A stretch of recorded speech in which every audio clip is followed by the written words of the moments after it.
wujuda khidmatih, mewajibkan ke atasmu wujuda khidmatihi, adanya berkhidmat kepada Allah.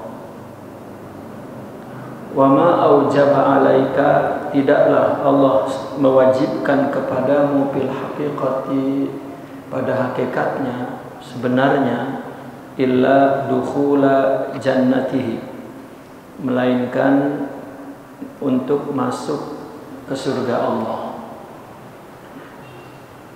Allah mewajibkan kepada kita apa? Wujuda khidmati, melakukan khidmat, mewujudkan khidmat. Apa khidmat itu? Menjalani perintah, itu khidmat. Menjauhkan larangannya, itu khidmat. Makanya ulama mengatakan asyari'atu khidmatun, isi agama itu, syariat itu khidmat, khidmat kepada Allah. Ya. Khidmat adalah menjalankan perintah dan menjauhi larangannya, itu khidmat. Seperti kita khidmat kepada orang tua, menjalankan perintahnya, menjauhi larangannya, menurut kehendaknya, bukan menurut kehendak kita. Kita khidmat kepada siapapun, maka kita melakukan sesuatu ya, untuk memenuhi kehendak. Itu namanya khidmat. Kalau khidmat mengikuti kehendak kita, itu bukan khidmat. Ya. Ada enggak seorang nyari pembantu rumah, diambil pembantu itu dimasukkan ke rumah kita, kemudian tuan rumah ya mengikuti kehendak pembantunya, itu hilang nilai khidmah itu, ya, hilang nilai khidmah itu. Maka setiap orang mengambil orang lain, diletakkan di rumahnya untuk menjadi pembantunya, melainkan agar kehendaknya dilaksanakan. Bahkan kehendak seorang khadim adalah memenuhi kehendak tuannya. Ya.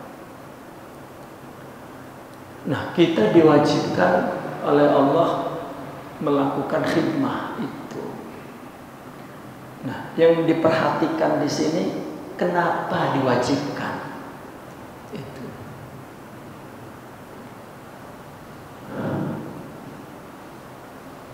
Sayyidina Ali ya, pernah mengatakan begini, bahwa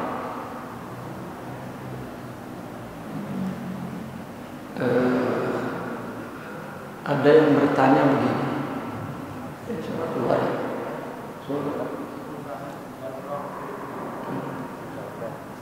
ada yang menyatakan begini, bahwa Imam Sayyidina Ali menyatakan begini,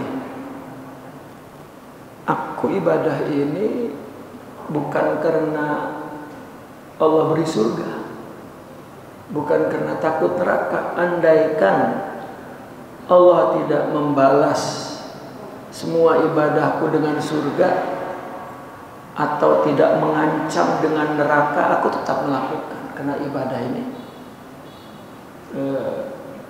adalah wazifatul abd. Ya. Apa wazifah itu? Tugas.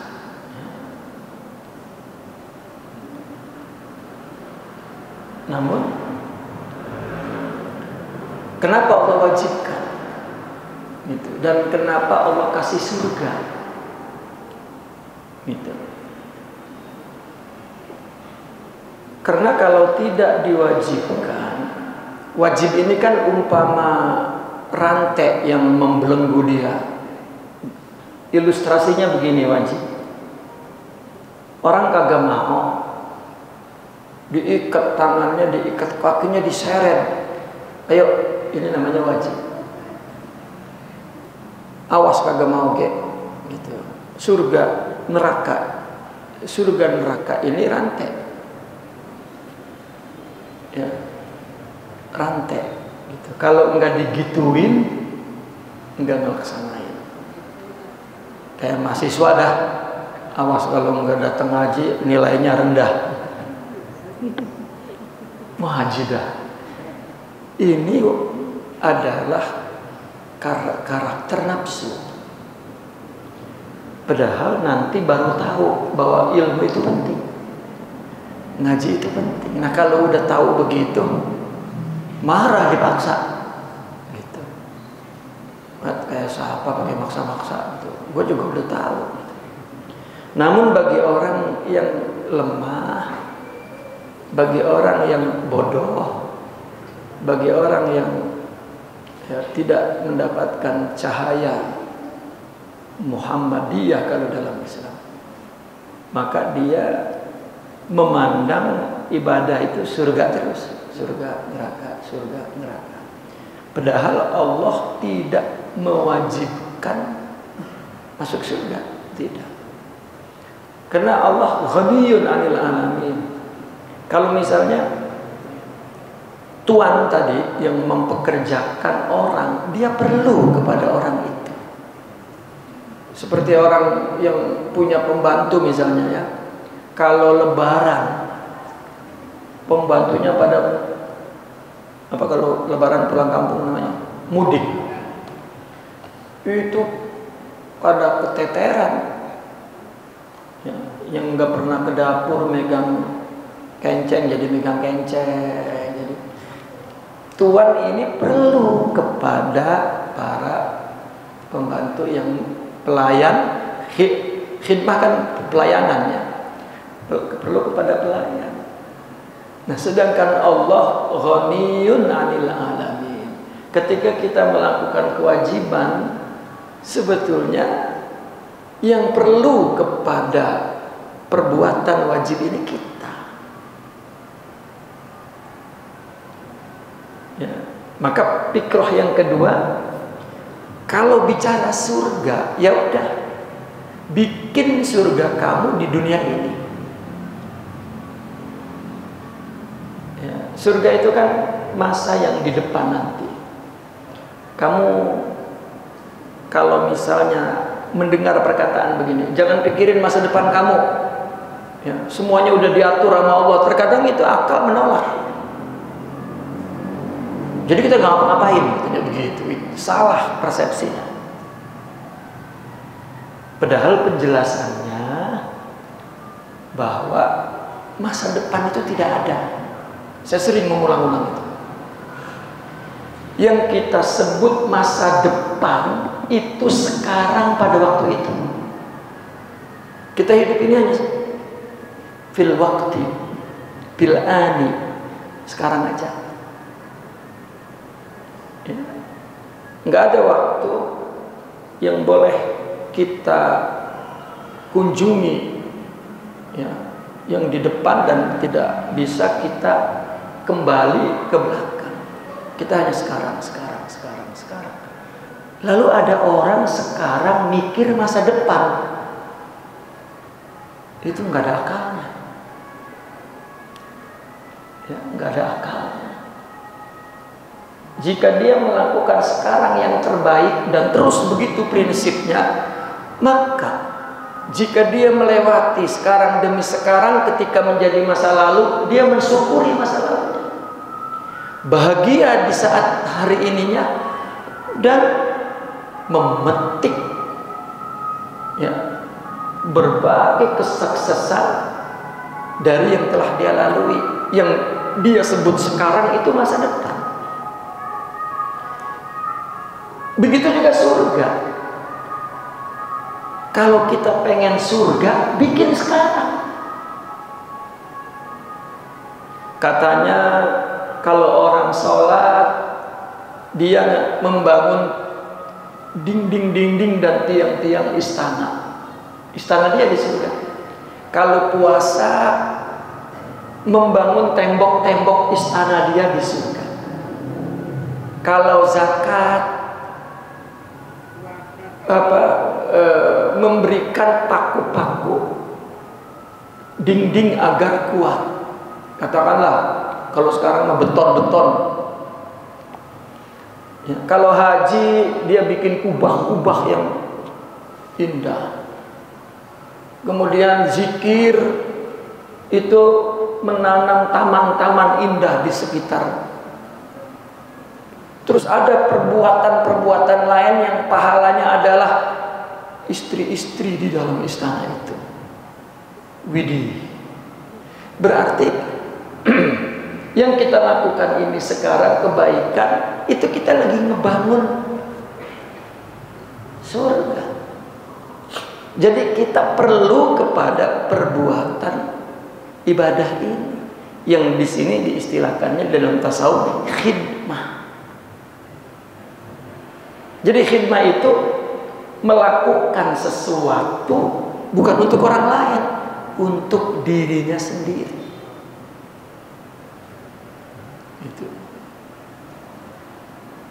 Coba kamu melakukan kebaikan untuk teman kamu, mesti ngomongnya begini, enak amat dia, emang siapa sih dia? Itu pikiran yang salah. Ya. Kenapa? Karena kita perlu kepada khidmah yang kita lakukan. Kita perlu itu. Dan banyak sekali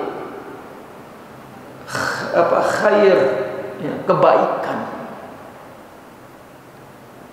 Maka kenapa di dalam tasawuf dikatakan begini, ma akhadtu hadzal ilma ma akhadna hadzal ilma minal qili wal qal walakin minal ju' wa khidmatir rijal. Lapar latihan agar dia mampu menguasai diri. Banyak orang yang nggak mampu menguasai lapar. Ya. Udah sakit gak makan baik. Makan baik. Gitu. Bini sama laki cerai gara-gara lapar. Mau makan cinta bang, katanya gitu. Kagak kenyang. Lapar menjadi simbol bagi orang tasawuf. Jika mampu mengendalikan lapar, mampu mengendalikan nafsu. Li'annal ju'a aslun, ya, wasyaba' far'un. Wal aslu adamun wal far'u wujudun. Ya. Bagi manusia. Nah ini, maka itu sebab Allah mewajibkan kamu punya khidmat kepada Allah, melakukan sesuatu, ya, untuk dirinya. Untuk dirinya ini bukan faedahnya yang diambil, untuk Allah, maksudnya itu untuk dirinya, bukan untuk orang lain. Ini bahasa tergantung siapnya, ya. Ya. Ada yang mengatakan khidmah itu melakukan sesuatu bukan untuk dirimu, artinya manfaatnya bukan untuk dirimu, begitu. Tetapi untuk orang lain yang kamu nggak ngambil manfaatnya. Seperti memberi, udah nggak pengen dibalas, ucapan terima kasih juga jangan, karena dia melakukannya untuk Allah. Nah, Allah di luar diri kita dalam pandangan akal. Dalam pandangan akal tuh. Padahal agama mengatakan Allah lebih dekat kepadamu dari kamu dengan nyawamu, kan begitu. Padahal di dalam hadirun ma'akum. Tetapi akal memandang Allah di luar diri kita. Nggak ada yang bisa melakukan sesuatu untuk Allah, nggak ada. Mesti manfaatnya kembali ke Dia.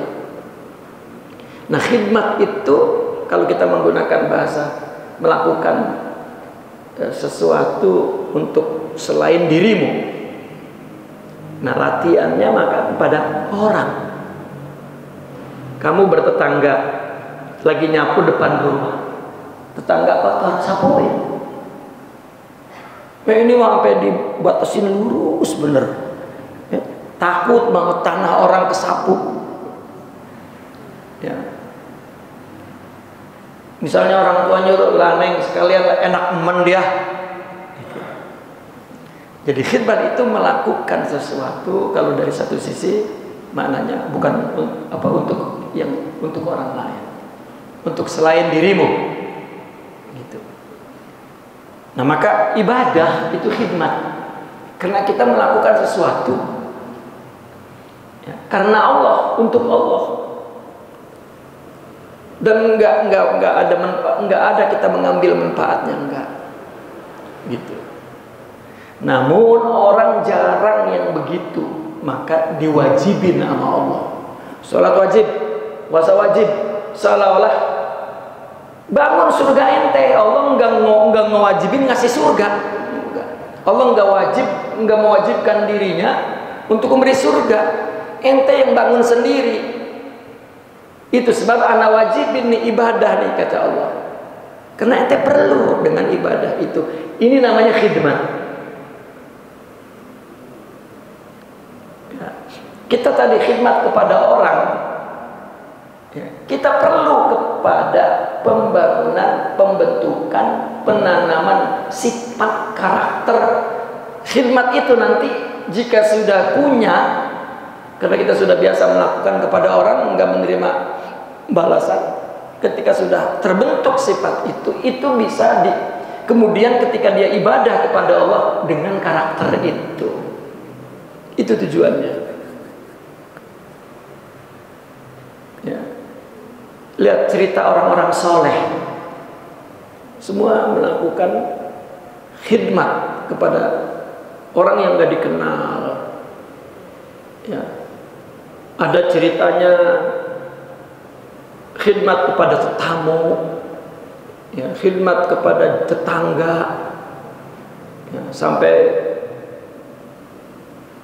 Rasulullah mensejajarkan tetangga itu ya, dengan iman kepada Allah dan surga. Kata Rasulullah, man kana yu'minu billahi wal yawmil akhir falyukrim jarahu. Barang siapa yang beriman kepada Allah dan surga, hormati tetangga. Ya. Kita pikirannya, berarti kalau kita beramal nanti Allah membalas. Pasti, misalnya, ya secara akidah pasti, tapi bukan kita yang mewajibkan. Pasti itu adalah kemurahan Allah, itu pasti. Ya. Surga bagi Allah. Kalau orang kaya, ya, punya pabrik, punya semua punya dah. Ya. Kalau zaman dulu petani punya mesin giling padi, ya, itu orang kaya dedeknya aja, ya, 100 juta gitu katakan. Itu dedeknya doang. Bagaimana hasil pabrik-pabriknya, umpamanya begitu. Nah, surga yang diberikan ke makhluk oleh Allah itu bukan dedek-dedeknya acan. Ya. Ibaratnya punya duit miliar-miliar, surga mah cuma 100 perak tuh, ambil. Karena kita masuk surga ini min fadlillah, limpahan kekayaan Allah. Nah, Allah nyuruhnya melakukan khidmat itu untukku, jangan untuk surga. Kecil eman gitu. Ya. Nah, ketika orang melakukan karena Allah, maka ada bighairi hisab, ada ya, wa ana ajzibihi, dan lain sebagainya. Jadi itu makna khidmat. Allah mewajibkan ke atasmu adanya pelayanan kepada Allah, berkhidmat. Itu melakukan perintah agama, menjauhi larangan agama, syariah. Dan tidaklah Allah mewajibkan ke atasmu sebenarnya melainkan ya untuk masuk ke surga Allah. Kenapa Allah wajibin? Ya, karena kamu perlu surga. Jadi yang memasukkan surga bukan wajibnya, adalah khidmahnya. Cuman kalau kagak diwajibin, kagak masuk surga nanti. Males, maka diancam dengan kewajiban. Makanya tadi kembali ke perkataan para solihin, para aulia, meskipun Allah enggak masukin saya ke surga, saya akan tetap melaksanakan perintah. Meskipun Allah tidak mengancam saya dengan neraka, saya akan meninggalkan ya, larangannya. Lalu apa hubungannya? Hub adalah cinta. Itu sebab agama yang kita lakukan mesti kita usahakan agar untuk Allah saja. Ini khidmat di sini. Untuk Allah saja. Karena jika orang melakukan untuk Allah saja, ya, Allah berikan balasannya ajruhum wa nuruhum. Surga jakharib, gemerlap, ya. Di akhirat, dan surga ma'arib, ya, surga yaitu rohani, surga jiwa, bukan surga raga, ya. Jadi ada dua surga. Ya, kalau kita melakukannya lillah. Tapi kalau tidak lillah, ya, ingin surga, ia ingin surga, maka dia dapat surga. Ya, karena dia melakukan kewajiban itu ya untuk itu. Ya udah. Ya memang Allah wajibkan untuk orang yang begitu. Maka coba semua orang-orang yang tidak kuat rohaninya memandang agama ini seperti belenggu, ingin bebas dari agama. Kalau nggak diwajibin, nggak ada yang beragama orang. Ya, nunggu orang-orang yang punya kesadaran yang tinggi. Bahkan orang hidup sampai tua dan melakukan kesalahan, ya, mendapat pengalaman, saya udah tua ini, udah tahu, udah banyak makan garam, makan apalagi asam, ya, sudah memetik hikmahnya. Yang dulu saya malas, coba lihat banyak orang-orang tua baru pada mengaji. Udah ada yang didorong pakai roda, ada yang pakai tungkat, ada yang jalannya udah begini. Kenapa? Karena dulunya nggak belajar, goblok. Lihat para cendekiawan, para ulama, udah tua nyantai aja. Ya. Kenapa? Karena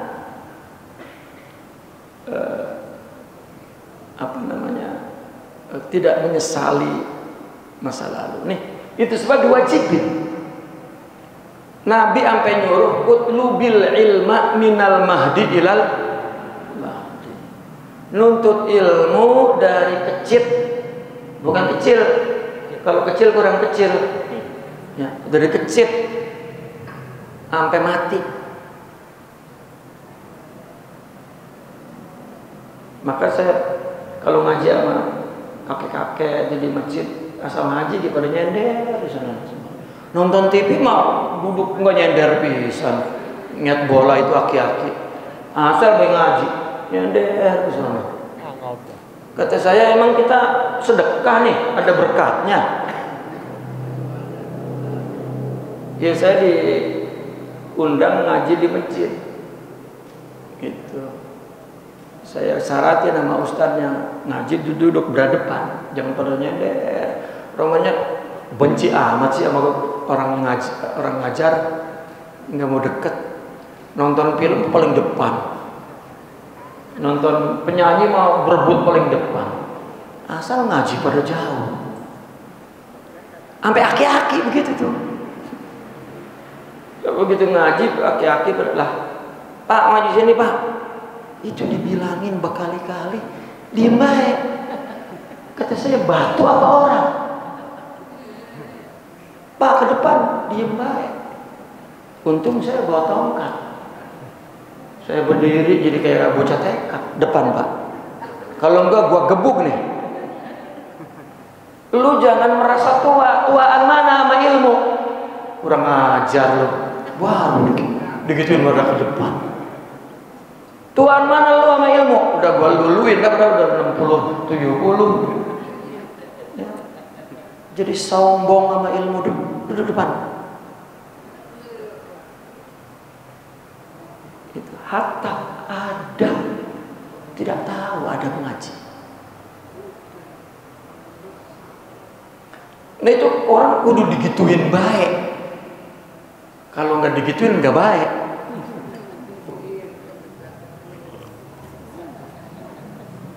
Itulah kenapa Allah mewajibkan. Kenapa ada jadi wajib. Satu lagi, ada sunnah. Orang ngomongnya itu mah sunnah. Jadi nggak dikerjain. Jadi ada nanya tuh, ini begini, itu wajib apa sunnah ya? Sunnah. Oh, kirain wajib. Kirain mau tahu hukumnya sunnah, mau ngerjain. Kagak, mau kagak ngerjain. Dengar baik-baik mahasiswa. Wajib sama sunnah itu hanya membedakan perintah Allah dan perintah Nabi. Tetapi bagi orang Islam semuanya wajib dilakukan, artinya perlu dilakukan. Kita tidak menggunakan wajib, perlu bahkan. Kalau untuk mendapat cinta Allah, justru kita mesti melakukan perintah Nabi yang sunnah-sunnah itu. Ya. Kalau mau mendapatkan cinta Allah, in kuntum tuhibbunallah fattabi'uni. Jika engkau ingin mempunyai cinta Allah yang engkau gunakan untuk mencintai Allah, ikuti Nabi. Hukumnya apa itu Pak Ustaz? Sunnah. Mau kirain wajib. Kirain mau ngapain nanya? Mau nggak ngerjain? Salah. Contoh sholat witir. Ya. Prinsipnya Nabi melakukan sholat witir setiap malam. Namun digelar oleh ulama sholat witir Ramadan. Itu kayak orang ada yang terus ngaji tarawihnya. Enggak sholat witir pisan. Ya. Itu kena disunahin. Orang seumur hidup tidak melaksanakan sholat witir itu dosa besar. Orang seumur hidup tidak melakukan sunnah Nabi, dosa besar. Nah kalau nggak digituin, nggak ngerjain pisan. Nah maka di dalam tasawuf selalu dibetulkan melakukan khidmat itu lillah. Karena orang yang melakukan ibadah dan amal soleh, yaitu khidmat, syariah itu khidmat lillah, maka Allah akan bangun kekuatan rohaninya itu. Ya, di samping pahala, jika rohaninya sudah terbangun, baru punya nuhud, punya kekuatan rohani untuk melakukan kebaikan. Dalam hal ini perintah dan larangan Allah karena cinta, bukan karena pengen dibalas. Nah, kita memerlukan kepada kekuatan rohani itu, dan itu Allah yang beri. Ya, bukan gen, bukan dari gen, bukan dari lingkungan juga, bukan. Ya, di situ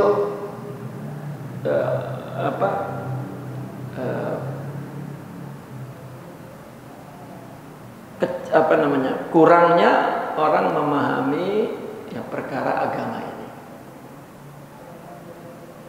Ya. Antum kalau bertanya apa sih yang diajarkan di dalam tasawuf? Satu, lakukan kebaikan itu lillah, itu saja ajaran tasawuf, nggak ada lagi. Tasawuf dengan berbagai metodenya ya hanya satu, agar orang melakukan hidup ini untuk Allah, itu saja, udah nggak ada yang lain. Itu kunci kebahagiaan, kunci di dunia dan di akhirat, kunci mendapat ridha Allah, kunci bahkan kebahagiaannya kebahagiaan abadi. Ya, kebahagiaan abadi. Nah, di situ ada fenomena seorang murabbi dengan seorang murid, dia kedua-duanya melakukan, memberikan kebaikan, tidak mengharapkan balasan. Ya. Antum nih kalau ngaji suruh bayar sebulan 1 juta, rugi nggak datang. Ngaji dah 1 juta ini, kalau nggak disuruh bayar semau-mau. Mesti ada ilzam, ada apa ya? Apa ilzam itu? Pemaksaan. Karena orang tidak tahu apa yang dia perlukan untuk kebahagiaan dia. Maka itulah sebetulnya wajib. Wa qala radhiyallahu anhu, man istaghraba an yunkizahu Allahu min syahawatihi wa an yukhrijahu min wujudi ghaflatihi faqad ista'jazal qudratal ilahiyata wa kana Allahu ala kulli syai'in muqtadira. Man istaghraba an yunkizahu Allahu min syahwatihi,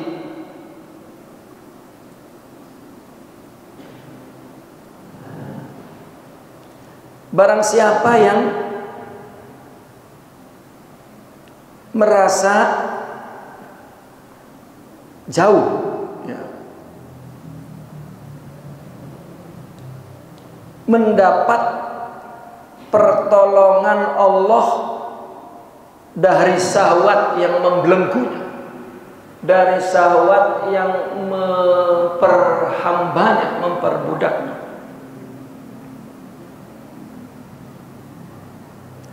dan merasa jauh, Allah keluarkan dia dari kelalaiannya, juga kelalaian yang menguasainya ya.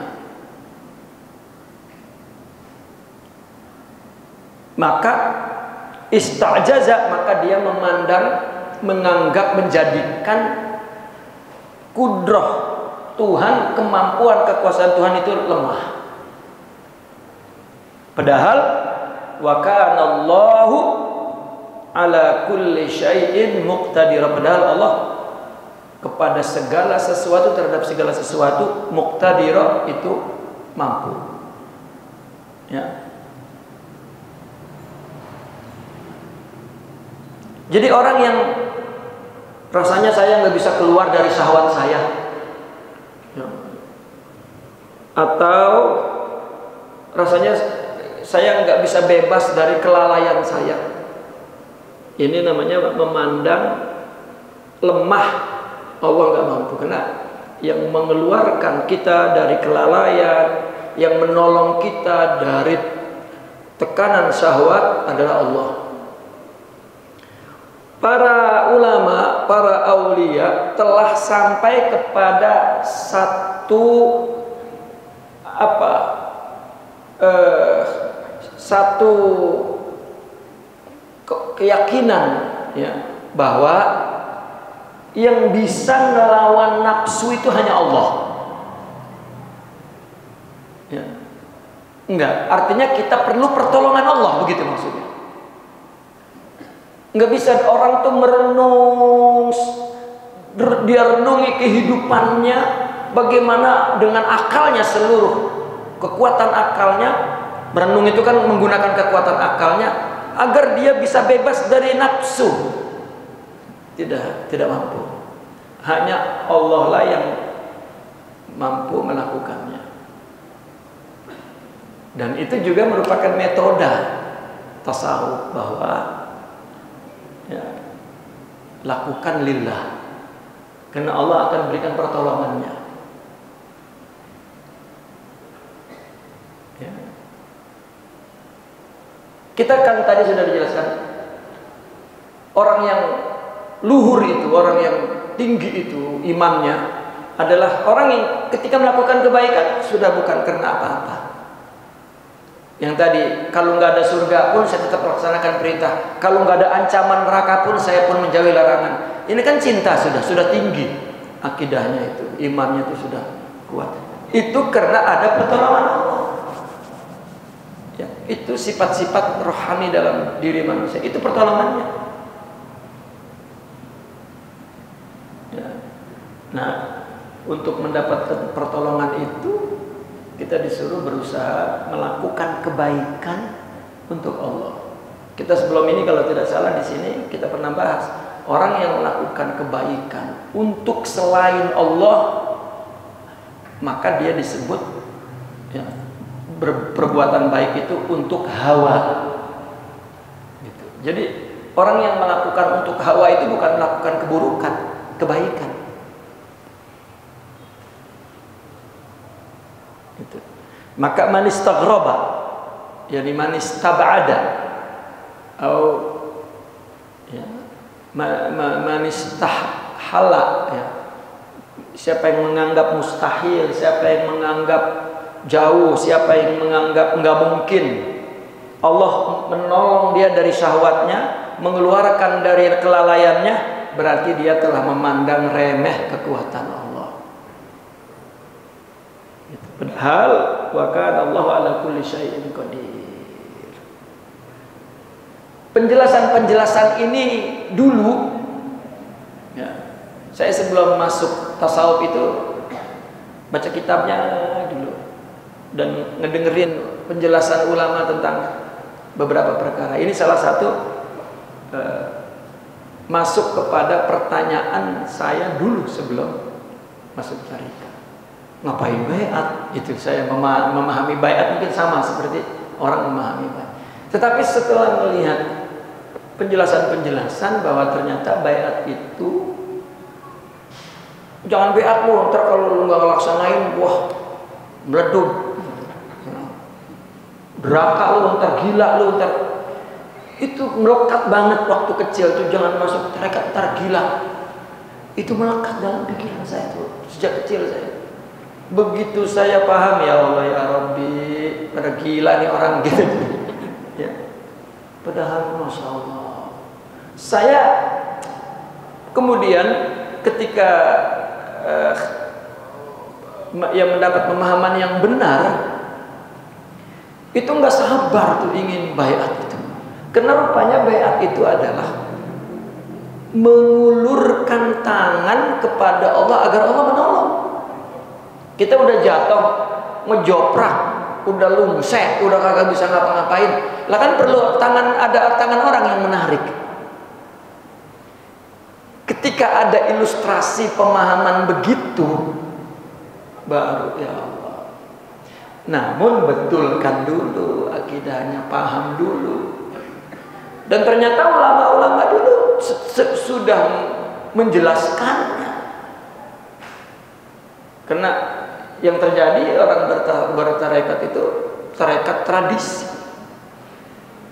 Orang dulu mengatakan zakki nafsak wa ta'ala. Seolah-olah upayakan kamu melawan hawa nafsu, kalau udah nggak kuat, lemah, ya, baru datang ke sini. Artinya mendapat bimbingan untuk membantu dia melakukan ibadah ini untuk Allah. Kalau ente kuat tanpa bimbingan, lakukan untuk Allah, ya udah gak perlu guru. Kenapa? Karena melakukan untuk Allah itu musuhnya nafsu. Tadi kembali ke atas, khidmat itu. Kita melakukan kebaikan ya, untuk Allah, ini nafsu nggak ngajak. Ya, coba kalau nih mahasiswa-mahasiswi, yuk kita qiyamul lail. Jam berapa qiyamul lail? Subuh jam 4:15 misalnya. Udah kita 3:30 aja dah. Lalu kata anak muda yang ada kekasihnya ya, di akhwatnya, jangan 3:30. Untuk ibadah itu kita perlu lama waktunya. Wah, kenapa? Karena kekasihnya mau sholat. Itu nafsu. Jam berapa? Jam 3. Begitu jam 3 kekasihnya sakit kagak datang. Lalu saya itu di sembahyang, kepala gue punya obat ini. Apa baik udah. Nafsu kalau dapat bagian dari perbuatan baiknya semangat. Maka itu Allah ngewajibin tadi tuh. Wajib loh, awas loh. Gua kasih nilai loh. Ngaji dah. Karena enggak dikasih nilai. Itu nafsu. Ya, dan kita perlu pertolongan Allah. Nah, akhirnya emang malas baik kan. Nah, ini dijelaskan lagi dah hikmah berikutnya. Emang saya mau udah begini kali ya. Nah, bukan. Ya, romannya Allah udah nggak bisa merubah saya emang udah begini. Lah Allah fungsinya apa? Itu namanya menganggap kudrah ilahiyah itu lemah. Dan itu dosa besar sebetulnya. Kalau menurut para ulama, para aulia, mendingan berbuat dosa dah dari memandang rendah kepada Allah. Itu ya. Manistan groba itu kan sikap enggak apa ya, enggak asing, sikap aneh gitu. Kayaknya Allah udah gak bisa. Kan banyak orang gue memang udah begini, apalagi kalau lagi marah ya. Lagi marah sama lakinya, gue memang udah begini. Adongan dia. Iya. Lah itu bagaimana? Lelakinya baru bingung lah. Terus begini baik kan gitu. Berkadung. Ya. Kita ini perlu coba dalam diri kita ini ada dua unsur, jasad dan rohani. Ya. Orang pengennya jasad aja kelihatannya sempurna, ya. Rohaninya dibiarin, nggak bisa. Sedangkan ada surga, itulah tadi surga itu. Kalau nggak dikasih surga, orang nggak mau melakukan kebaikan. Makanya orang sufi akhirnya mengatakan, ya, aku beribadah tidak untuk surga, katanya gitu, tetapi karena aku mencintaimu. Artinya dia sudah mendapat pertolongan Allah. Ya. Satu lagi. Rubbama waradatiz zulamu alaika liyu'arrifaka qadra ma manna bihi alaika Allah. Boleh jadi datang kepadamu zulam, berbagai glom, berbagai kegelapan, apa bentuknya? Maksiat, syahwat, kelalaian, warodat alaika, menimpahmu, menyerangmu. Itu sebetulnya dari Allah. Liyu'arrifaka, agar apa Allah ingin memperkenalkan, mengenalkan kepadamu Ketika datang tuh, ketika diserang, ketika datang tuh berbagai kegelapan tuh. Kadar sesuatu yang Allah anugerahkan kepadamu.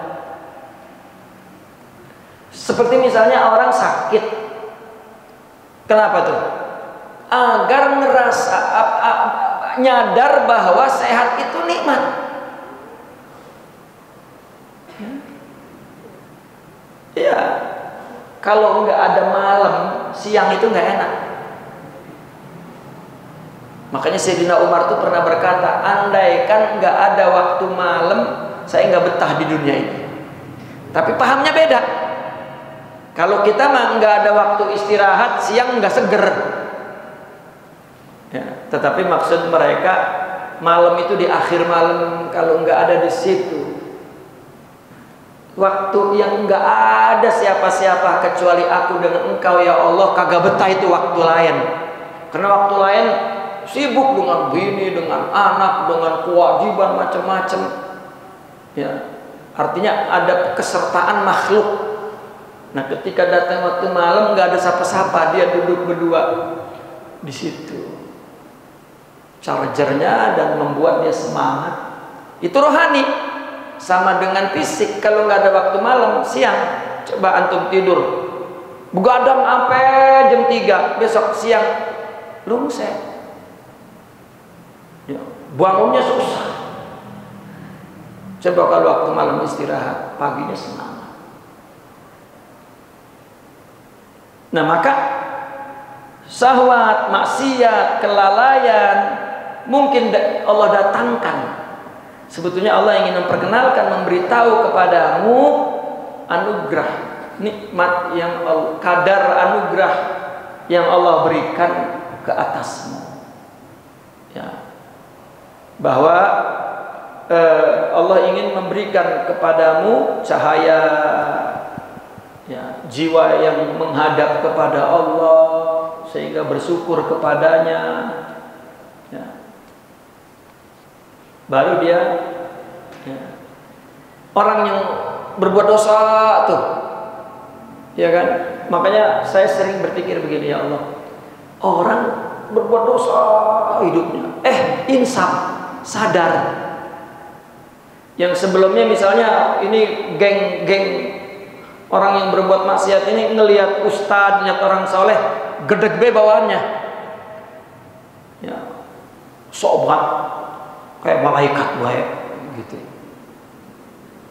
Tapi begitu udah dia mulai tobat, kelihatan ngelihat ustadz, ngelihat itu agung gitu. Nah, kembali tuh, itu gara-gara dosa. Ya. Saya waktu tahun 87, 88 gitu, saya jadi ketua Karang Taruna. Ya. Saya ajak ngaji tuh anak muda. Gitu. Karena saya dekat kepada semua lapisan anak muda. Sampai yang minum geng ikut ngaji. Cuman kita lagi ngaji, dia di pinggir lagi begitu tuh. Kata saya bagianin. Yang penting dia sampai ke masjid. Ya. Itu juga rupanya kena saya punya pendekatan. Kalau saya biarin aja mungkin ya, punya pendekatan. Gitu. Itu susah buat diajak sembahyang, diajak, wah maunya berantem mulu. Ada tangga kampung saya tuh. Tuh saya pernah ngadirin berantem di Pasar Tambun dulu tuh yang masih tingkat. Beda bioskop kan dulu tuh. Jadi saya lagi duduk di bawah, gerubuk. Begitu turun udah pada bocor. Nah, saya ngelihat bocah yang selalu, ya artinya kawan teman saya yang ingin saya dia itu sembahyang apa, lagi dibacokin sama celurit belakangnya, cerot. Nah, dia tuh berani banget, mukulin lawannya di depan, ini celurit udah nggak dirasain. Begitu udah banyak darah keluar kan dia pingsan. Saya nanggapin di belakang, buat darah semua. Polisi datang, jika dia sama saya diangkut ke polisi. Ya, begitu sampai polisi baru saya terangin, dan ya polisi di sini kenal gitu. Oh, ya udah pulang saya. Ya, udah pada patah dengkulnya, udah pada. Pas saya melongok di rumah sakit, saya lihat di mejanya ada tuntunan sholat. Ya, ngapa baru sekarang? Tuh, ternyata hikmahnya ya, musibah itu. Makanya kalau dikasih musibah bersyukur apa ya? Gitu. Hikmahnya apa? Ulama menyebut kalau Allah ngasih kebaikan, ngasih keenakan, itu rahmat. Tapi kalau Allah ngasih ketidakenakan, maksiat, itu hikmah. Gara-gara ada gelap, terang berharga. Coba kalau listrik udah mati-mati, lupa sama nikmat listrik. Begitu buat aja mati, begini ya, katanya gitu. Begitu juga baik dan buruk, taat dan maksiat. Maka jangan pernah menghina orang yang maksiat. Itu dalam hikmah Allah. Setiap orang juga akan ya, mengalaminya, karena ada hikmahnya banyak. Ya. Saya sering mengutarakan begini.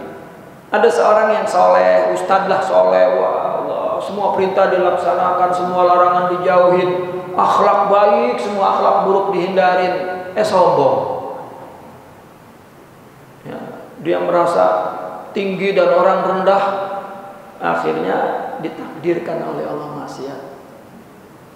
Begitu maksiat, baru dia merasa hina dina. Ya. Nah ini rubbama waradatiz zulamu alaika liyu'arrifaka qadra ma manna bihi alaika. Ya. Ada dua, mungkin ukubah, apa? Hukuman, mungkin imtihanan. Musibah itu yang menimpa, mungkin hukuman, mungkin ujian. Nah tinggal tergantung dah. Kalau musibah datang rasanya tersiksa, itu berarti siksaan, hukuman. Gitu. Misalnya antum dapat musibah dari Allah, periksa rasanya apa. Kalau rasanya tersiksa, berarti itu Allah menyiksa kamu dengan musibah itu. Tapi kalau rasanya ya Allah, ya, alhamdulillah ini ujian dari Allah, ini orang-orang beriman. Ya. Kamu kalau sekolah, kuliah, ya, berat gak ujian? Tapi kudu dilakukan karena mau naik tingkat. Gitu. Nah, maka orang yang tahu bahwa ujian itu naik kelas, ya, dia persiapkan dan dia lakukan meskipun berat. Ya. Saya termasuk orang yang takut sama ujian. Kalau mau ujian, sebulan lagi mau ujian, saya tiap hari demam. Ya, pas hari ujiannya sakit lagi. Gitu. Tanya ada beliau itu. Ya. Saya makanya nggak ujian. Takut. Makanya nggak naik kelas. Ujian. Nah itu kegelapan yang menimpa, mungkin hukuman, mungkin ujian. Nah, ada kemungkinan lain, mungkin ya, itu semuanya adalah rahmat Allah Subhanahu wa Ta'ala. Ya. Karena ujian dan hukuman bagi umat Nabi Muhammad SAW adalah rahmat dari Allah Subhanahu wa Ta'ala. Naqifuna walhamdulillah. Al-Fatihah.